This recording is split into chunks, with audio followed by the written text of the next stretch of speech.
Prophet, that what was on television was undignified, even if the participants did not complain.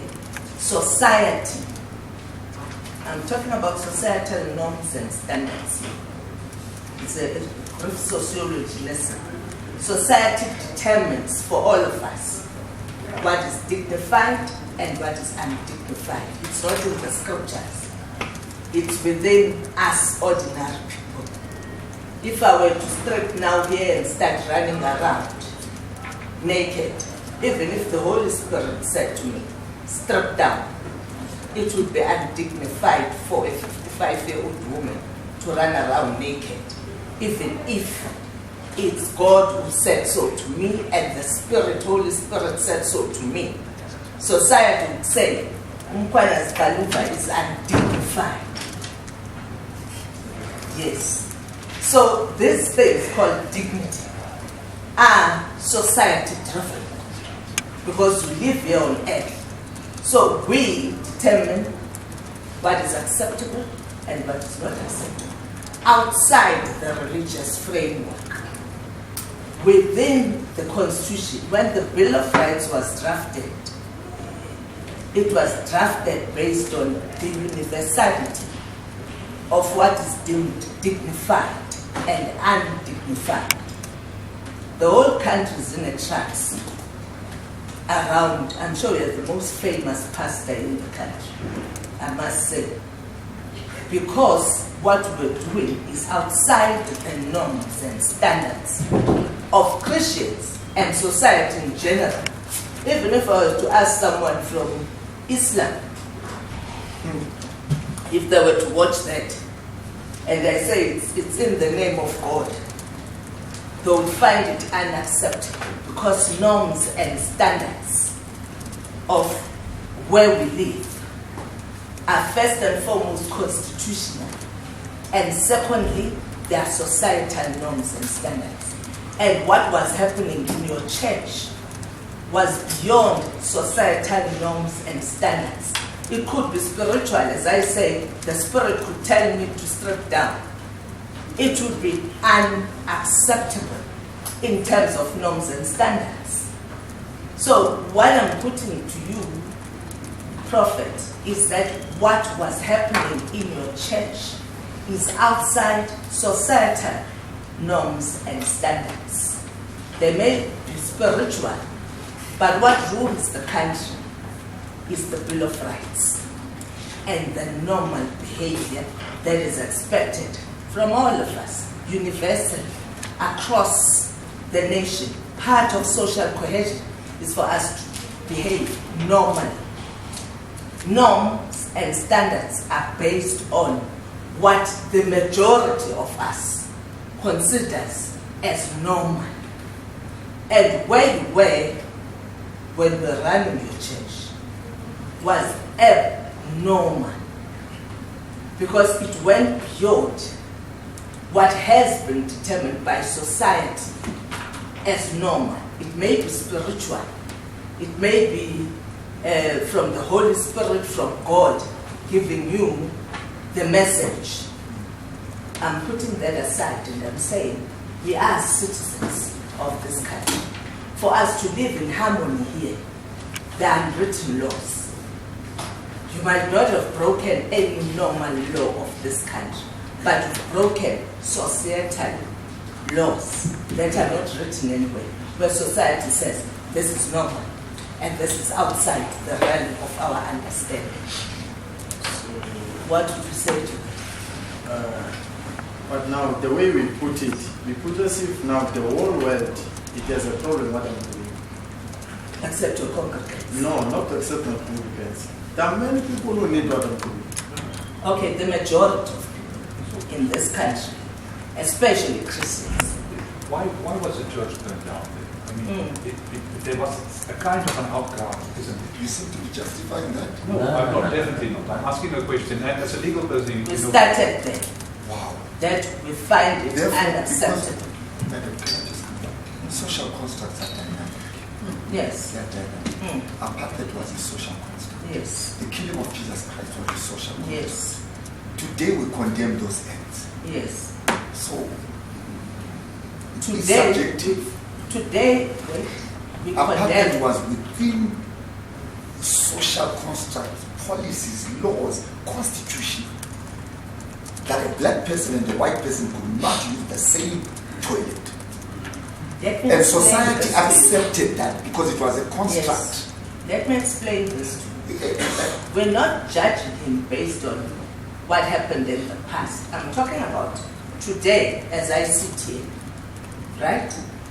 Today, this minute, this hour, as I sit here, what he does in his church is spiritual, but abnormal, because it's outside what society has deemed as normal now.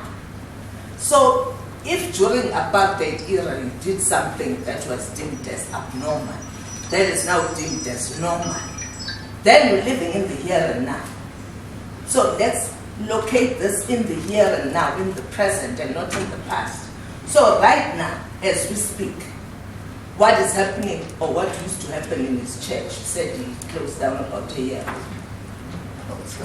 Yes, even by today's norms, standards, constitution, bill of rights, the dignity aspect of it, it's what society called undignified. And that is deemed undignified by the majority. Majority determines what is dignified and acceptable. Outside the spiritual world, as I said to you, the spirit could say, strip down right now. Society would judge me based on that. And if my answer is always, no, I'm not insane, it's the spirit that said I must strip down. Beyond society, society judges you. Society finds you right and wrong. It's either we are on the other side of right or we are not. And that's a societal norm and standard. It's not a legal issue. It's what society expects from all of us. What is a typical behavior of a 55-year-old woman who heads a particular Chapter 9 institution? There's acceptable behavior and unacceptable behavior. And that is determined not by the Holy Spirit, but by society. So what I'm saying is that what was happening at that particular point was outside the norms and standards of society generally. Yes, not the legal framework. Society has its own standards. They say yes or they say no. And society is saying no to the spiritual aspects of the jumping on people, of the whatever else, the eating of snakes and rodents. Society says it's not acceptable. And it then means your congregates right to dignity. Because dignity is not a Holy Spirit issue. It's a societal norm. What is dignified and undignified. I won't be able to sustain the argument that the Holy Spirit asked me to strip down, because society has said 55-year-olds don't strip down in public. It's not written in any law, but it's undignified. The norms and standards of society say in a church, this is how you behave. They've set that standard a long time ago, and we all live by it. So you can say the Holy Spirit asked you to do that. I can say the same thing. Society ultimately has the final say, unfortunately, while we're in this world. You can't do things and say, the Holy Spirit asked me to strip down, so that must be correct. You can locate it in the religious sphere. I must tell you, you really know the Bible. I must really tell you, you know it back to front. I'm amazed that a young man like yourself knows the Bible so much. But what I'm saying is that society determines these things. What's your view around that? Can we just say that every activity that was done by They can't hear you. Every activity that was done by the prophet was done within a certain context, which is a spiritual context. It was in a church. Therefore, for society to come into the rabbi, into the Catholic, into the SDA, into the Sangoma's house is another subjective issue. If he had gone into the streets and gone into a bar, there are other ways that he could be looked. However, within the context of a spiritual organization, he is right to interpret everything spiritual. Therefore, dignity to a cancer patient or to an HIV patient who comes in ill, and you tell that person that if this man steps on him and he will get well, and you tell him, for your sake of dignity, don't get well, don't be stepped by him. Let's get this right. That would be questionable to that individual. Okay, let's get this right. Legal advice. So it's a subjective issue. I think we can't finish it. It's not. It's societal norms and standards. Societal norms and standards are not subjective. They're objective because it's society that says this is the behavior that is acceptable and this is the behavior that is not acceptable. As I said, they are contracts. No, don't because debate for example, don't debate with me. For example, if you come naked, and let's say you fall ill now, and the medic people don't come. debate. No, No, don't debate. just hold on. No. I'm stating a fact. If I'm sick, And someone strips you naked no, to get you well. let me get you to follow my story. I'm sick now, and I need help. And I go to his church. He puts me in a trance. I'm desperate. And he jumps on me, and I strip myself naked while in a trance. Right? I'm in his church.